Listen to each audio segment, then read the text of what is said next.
Good morning once again, welcome to VK Yadav maths. जैसा कि आप लोगों को पता है कि ये मेरा 5 मिनट या 10 मिनट का वीडियो का सीरीज चल रहा था, है ना, लगातार क्वेश्चन पे आधारित। तो आज मैं कुछ नया ट्राई कर रहा हूँ, है ना। जैसे बहुत लोग का मैसेज आया था कि सर कोई भी टॉपिक को पूरा डिस्कस कर दे। तो देखिए, मैंने सर्कल लिया है, ब्रीथ ज्योमेट्री का पार्ट है जो हम लोग को दरोगा के सिलेबस में है। तो देखिए, अभी के टाइम में जो स्पेशली दरोगा के लिए फोकस होंगे उनके लिए ये चीज़ें टफ काम होगी कि एक साथ कितने थ्योरम्स वगैरह को याद करना होगा। तो मैं आपको ये दावा कर रहा हूँ, है ना, कि ये 5 से 10 मिनट में जितना भी सर्कल से थ्योरम आएगा वो आपके जुबान पे होगा, है ना। तो बिना बकवास किए हुए आगे चलते हैं और देखते हैं ब्रीथ, है ना, सर्कल। आपको दिख रहा होगा कि सर्कल ब्रीथ का अगर डेफिनेशन देखा जाए तो किसी निश्चित बिंदु से निश्चित दूरी पर बहुत सारा पॉइंट हम लोग बना सकते हैं। जैसे यहाँ से भी यहाँ डिस्टेंस ले सकते हैं, यहाँ से यहाँ भी डिस्टेंस ले सकते हैं, है ना। फिक्स डिस्टेंस पे बहुत सारा पॉइंट का लोकस को क्या बोलते हैं? सर्कल बोलते हैं, ब्रीथ बोलते हैं। और ये जो फिक्स पॉइंट था, ये जो फिक्स पॉइंट से ये जो डिस्टेंस जो आपने लिया है, इसी को हम लोग रेडियस बोलते हैं, आर, त्रिज्या, रेडियस या त्रिज्या, है ना। तो अब ये है कि रेडियस के बाद हम लोग को समझने की ज़रूरत होती है डायमीटर। अगर ये आपका फिक्स पॉइंट है जिसको हम लोग क्या बोलेंगे? सेंटर ओ, और यहाँ से यहाँ तक आपका त्रिज्या है। अगर आप इधर से इधर भी लेकर आ जाते हैं, दोनों तरफ ये मिल जाता है ना, तो ये आपका हो जाएगा डायमीटर, व्यास, जो त्रिज्या के दुगने के बराबर होगा। त्रिज्या के दुगने के क्या होगा? बराबर होगा, ठीक है। अगर इसमें और बात करें तो ये बिल्कुल स्ट्रेट लाइन होगा। तो ये कहीं पे भी कोण जब बनाएगा तो 180 डिग्री बनाएगा, है ना। कितना बनाएगा? 180 डिग्री। देखिए, अगर ब्रीथ को देखा जाए तो इस ब्रीथ में ये अगर ये व्यास है, व्यास अगर ए बी है आपका, है ना, और ये एक नीचे में मैंने लाइन लिया हूँ, इसका नाम दे देते हैं सी डी। इसका नाम दे देते हैं क्या? सी डी दे देते हैं नाम। तो ए बी और सी डी आपको दो लाइन दिख रहा होगा। दोनों क्या करता है कि ब्रीथ के परिधि को जस्ट जाकर स्पर्श करता है या उस पर मिलता है ना। तो इन दोनों लाइन को हम लोग, है ना, जीवा बोलेंगे। क्या बोलेंगे? जीवा बोलेंगे। यानी कि कॉर्ड या जीवा एक ब्रीथ में इनफाइनाइट हो सकता है, कहीं से भी मिला दीजिए आप, मिल जाएगा, है ना। कहीं से भी मिला दीजिए, क्या हो जाएगा? वो जीवा हो जाएगा। तो ये व्यास भी तो एक जीवा है। तो इसलिए हम लोग को 9वीं कक्षा में पढ़ना था, है ना, कि जो सबसे बड़ी जीवा होगी, है ना, longest chord of a circle is called diameter. तो डायमीटर भी एक जीवा है और जीवा बहुत सारा हो सकता है ना। चलिए और आगे चलते हैं, कुछ बेसिक जानकारी और, सॉरी, ध्यान से देखिएगा। जैसे अगर हम लोगों ने थोड़ा देर पहले बनाया था जीवा, स्पर्श करने वाला, मतलब यहाँ से यहाँ तक को हम लोग जीवा बोलेंगे, है ना। यहाँ से यहाँ तक को क्या बोलेंगे बाबू? जीवा बोलेंगे, है ना, कॉर्ड बोलेंगे। लेकिन अगर ये कट करके आगे चल जाए दोनों तरफ, है ना, कट करके क्या चल जाए? आगे पीछे चला जाए, तो इसी को हम लोग सीकेंट या तिर्यक रेखा बोलते हैं। क्या बोलते हैं? सीकेंट या तिर्यक रेखा। जैसे अगर ये सेंटर से भी पास करके आगे तक चल जाएगा ना, मतलब डायमीटर भी आगे पीछे अगर बढ़ जाएगा, तब भी ये भी क्या होगा? सीकेंट ही होगा, है ना, तिर्यक रेखा होगा। तो सबसे पहले टर्म को समझना इंपॉर्टेंट है। सभी टर्म को हमने समझा दिया आपको, है ना। अच्छा, एक होता है टेंजेंट, स्पर्श रेखा, स्पर्श करने वाला, नाम से ही पता चल रहा है।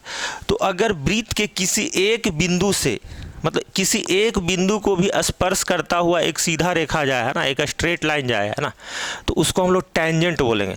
मतलब एक पॉइंट पे टच करेगा, आप ऐसा बोल सकते हैं, है ना, स्पर्श करता हुआ जाएगा, ठीक है। आगे चलते हैं बालक और देखते हैं।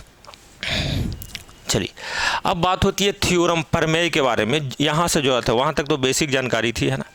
और थ्योरम, सबसे पहला थ्योरम ये है कि अगर दो जीवा बराबर हो, है ना, यदि ए बी बराबर क्या हो? सी डी हो। ए बी बराबर क्या हो बाबू? सी डी हो।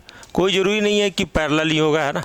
तो ए बी सी डी के अगर बराबर हो, यदि ए बी सी डी के क्या हो? बराबर हो, तो ये ओ, अगर इसको नाम P दे दे और इसको नाम Q दे दे, तो OP बराबर OQ होगा। OP बराबर क्या होगा बाबू? OQ होगा। इसको 9वीं क्लास में ऐसे पढ़ना था, समान जीवा की लंबाई, समान लंबाई की दो जीवाएं केंद्र से समदूरस्थ होती है। केंद्र से क्या होती है बाबू? समदूरस्थ होती है। समान जीवा की लंबाई केंद्र से क्या होती है? समदूरस्थ होती है। इसका वाइस वर्सा भी ट्रू है ना। वाइस वर्सा मतलब उल्टा भी सत्य है। अगर इसको ऐसे बोला जाए, यदि केंद्र से समान दूरी पे दो जीवा को देखा जाए, केंद्र से समान दूरी पर, समान दूरी मतलब लंबवत दूरी की बात होती है। यदि अगर दे दिया बाबू OP बराबर OQ दे दिया है, OP बराबर OQ दे दिया है, तो AB बराबर CD होगा। तो AB बराबर क्या होगा बाबू? CD होगा। उम्मीद करते हैं कि ये 9वीं कक्षा का थ्योरम आपको समझ में आ गया होगा। फिर से मैं रिपीट करता हूँ, समान जीवा की लंबाई, समान लंबाई की जीवा, ऐसे बोल सकते हैं, समान लंबाई की जीवा केंद्र से समदूरस्थ होती है, मतलब इक्वल डिस्टेंस पे होती है ना। इफ AB बराबर CD तो OP बराबर क्या हो जाएगा? OQ। इसका उल्टा भी सत्य है, OP बराबर अगर OQ है तो AB CD के बराबर होगा जी। ठीक है, आगे चलते हैं बालक अगला थ्योरम में। अगला थ्योरम ये है कि केंद्र से जीवा पर डाला गया लंब, है ना, केंद्र से जीवा पर डाला गया लंब, है ना, AB अगर आपका जीवा है और ये M है ना, तो आपको दो बराबर भागों में बांटता है, M बराबर MB। M बराबर क्या? MB। मैं डिटेल में लिख देता हूँ, यदि OM perpendicular to AB, OM AB पे क्या है? लंब है, तो AM बराबर MB होगा। AM बराबर क्या होगा? MB होगा। 9वीं कक्षा में इस तरीके से डेफिनेशन था बालक, केंद्र से जीवा पर डाला गया लंब जीवा को समद्विभाजित करता है। क्या करता है? समद्विभाजित, मतलब दो इक्वल पार्ट में बांटता है। उम्मीद करते हैं ये बात आपको समझ में आ गया होगा, है ना। अच्छा, इसका उल्टा भी सत्य है, vice versa is also true, vice versa is also true. अब बोलिएगा वाइस वर्सा क्या है बाबू? अगर बोला गया यदि AM बराबर MB, AM बराबर क्या? MB, अगर AM MB के बराबर है ना, और OM से एक लाइन है, केंद्र से क्या है? लाइन है, तो पक्का ही, है ना, क्या होगा बाबू? OM परपेंडिकुलर टू AB होगा। OM परपेंडिकुलर टू क्या होगा? AB होगा। परपेंडिकुलर मतलब क्या होता है? 90 डिग्री। तो उम्मीद करते हैं ये बात समझ में आ गया होगा, है ना।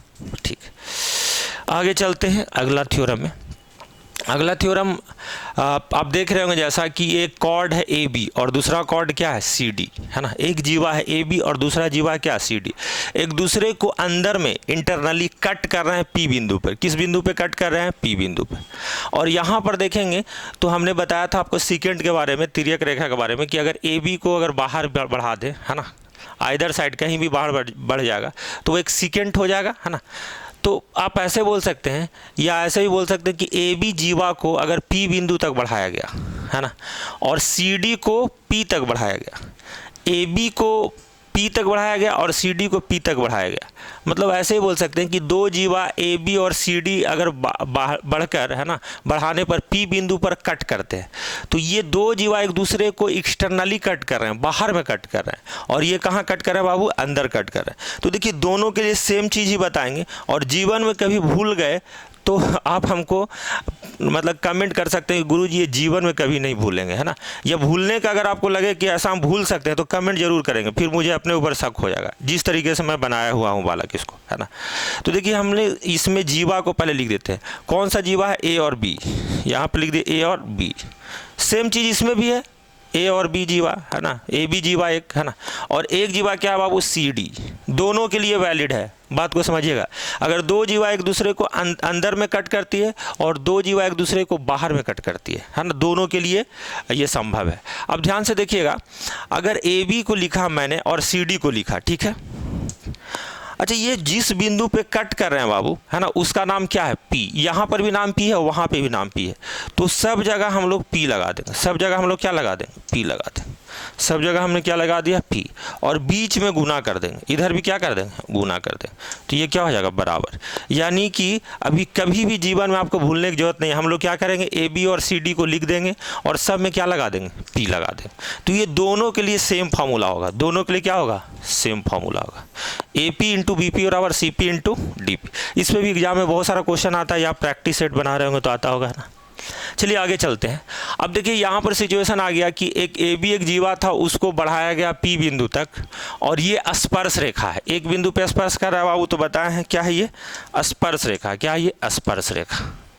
तो अगर ये आपका स्पर्श रेखा है और ये एक जीवा कट कर रहा है ना, और बाहर में कट कर रहा है बाबू, तो सिचुएशन तो थोड़ा गंभीर हो गया। पिछला से हम लोग ले सकते हैं चीज़ों को, है ना।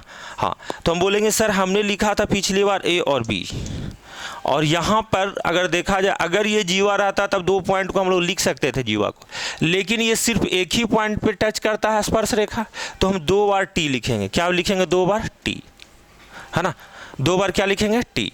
और दोनों किस पे कट कर रहा है बाबू? पी बिंदु पर। किस पे कट कर रहा है? पी बिंदु पर। तो हम बोलेंगे A P B P P T, आगे लगा दो, अच्छा लगेगा देखने में। इन दोनों को गुना कर देंगे, इन दोनों के क्या कर देंगे? गुना कर देंगे। तो फॉर्मूला क्या बन जाएगा? A B into B P बराबर पी टी का होल स्क्वायर। पी टी का क्या हो जाएगा बाबू? Whole square. पीटी का क्या हो जाएगा? Whole square. आगे चलते हैं और भी कुछ बात करते हैं जो आपके एग्जाम के लिए बड़ा बेनिफिशियल होगा। एक है डिग्री मेजर थ्योरम, कोनों के मापन वाला प्रमेय। तो कोनों के मापन वाला प्रमेय को आप ऐसे समझ सकते हैं, ध्यान समझिएगा। देखिए बाबू, इसको यहाँ से लेकर यहाँ तक आर्क बोलते हैं, चाप बोलते हैं, और इसी को अगर मिला दें इन दोनों पॉइंट को तो इसी को जीवा बोलते हैं। इसी को क्या बोलते हैं? जीवा। यानी कि आपके लिए नाम कॉमन हो गया, पी क्यू चाप भी बोल सकते हैं और पी क्यू जीवा भी बोल सकते हैं, है ना। पी क्यू चाप भी बोल सकते हैं, पी क्यू जीवा भी बोल सकते हैं। तो 9वीं क्लास में क्या थ्योरम था कि पी क्यू जीवा या पी क्यू चाप द्वारा परिधि पर कहीं भी कोण बनाया जाएगा। जैसे ये कोण बनाया जा रहा है कि नहीं, तो ये परिधि पे कहीं भी अगर कोण बनाया जाएगा, है ना, तो वो आपस में बराबर होंगे। इसी से अगर फिर बना अगर दूसरा, इसी से बना क्या बाबू? तीसरा, है ना, इसी से क्या बन सकता है? चौथा बन सकता है। केवल पी और क्यू से बनना चाहिए, है ना। तो ये जो सब कोण होंगे बाबू आपस में क्या होंगे? बराबर होंगे। क्या होंगे? बराबर होंगे।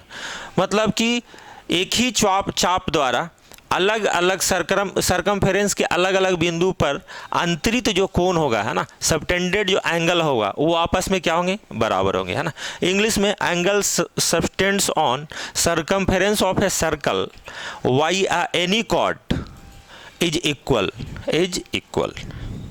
तो उम्मीद करते हैं ये बात समझ गए होंगे। चलिए आगे चलते हैं, है ना। अगला है, देखिए फिर से ए बी अगर चाप है या ए बी जीवा है, इसके द्वारा केंद्र पर का जो बना कोण है और इसी के द्वारा सरकमफेरेंस पे परिधि पे जो बना कोण का ट्वाइस होता है बाबू। क्या होता है? दुगुना होता है। क्या होता है? दुगुना होता है। क्या होता है? दुगुना होता है। ये भी बड़ा इंपॉर्टेंट है आपके लिए। अगला बात है ना कि अगर कोई भी सर्कल में अगर एक व्यास है, क्या है? व्यास है, केंद्र ओ होगा, इससे कोई मतलब नहीं है। तो व्यास द्वारा कहीं भी कोण बनेगा सरकमफेरेंस पे, परिधि पे, तो वो हमेशा 90 डिग्री होगा। वो हमेशा क्या होगा? 90 डिग्री होगा। इसलिए थ्योरम इस तरीके से था, अर्धवृत्त में बना कोण समकोण होता है। इसके पार्ट को अगर आधा पार्ट को इधर छोड़ दें और ऊपर में बात करें तो अर्धवृत्त में क्या होगा? व्यास के द्वारा बना कोण क्या होगा? 90 डिग्री होगा। अगला थ्योरम देखते हैं बाबू। अगला थ्योरम ये है कि एक स्पर्श रेखा और एक जीवा का नाम है एटी, स्पर्श रेखा का नाम है पीटी। तो एक जीवा और एक स्पर्श रेखा द्वारा जो बना कोण होगा, उसी जीवा द्वारा सरकमफेरेंस पे कहीं भी, मतलब परिधि पे कहीं भी बने कोण के बराबर होगा। बने कोण के क्या होगा? बराबर होगा। फिर से मैं इसको रिकॉल करवा देता हूँ, ध्यान से समझिएगा। मैं ये बोल रहा हूँ बालक, क्योंकि ये थोड़ा सा टफ है लोगों के लिए। अगर किसी भी वृत्त में एक स्पर्श रेखा है और इसी बिंदु से एक जीवा बन रहा है ना, इसका नाम है टी पॉइंट का, और इसका नाम है ए, और इसका नाम है, इधर रख देते हैं पी। यानी कि हमारे पास स्पर्श रेखा क्या है बाबू? पी टी, और जीवा क्या है? A T. तो इसके द्वारा जो कोण जो बनेगा ये थीटा, ये बराबर होगा इस जीवा के द्वारा कहीं पे भी बनाएंगे कोण, कहीं पे भी कोण बनाएंगे उसके बराबर ही होगा, है ना। वहाँ पे अल्फा था, यहाँ पे थीटा ले लियो, कोई भी फर्क नहीं पड़ता। अगर इसमें और भी ऐसे बनाया जाए तो ये भी किसके बराबर होगा? थीटा के बराबर, क्योंकि ये इसी जीवा के द्वारा बन रहा है ना। तो चलिए, है ना, मैंने शॉर्टकट में इतना चीज़ों को बताया कि आप रिवाइज कर लें, और इससे ज़्यादा आपके एग्ज़ाम में ज्योमेट्री से नहीं आने वाला है ना, ज़्यादातर इसी से आता है। तो इसको आप रिवाइज कर लें और प्रैक्टिस सेट बनाएंगे तो ज़रूर आपको फ़ायदा होगा। तब तक के लिए जय हिंद, जय भारत। इसी तरीके से आप मेरा वीडियो को प्यार देते रहिए। धन्यवाद।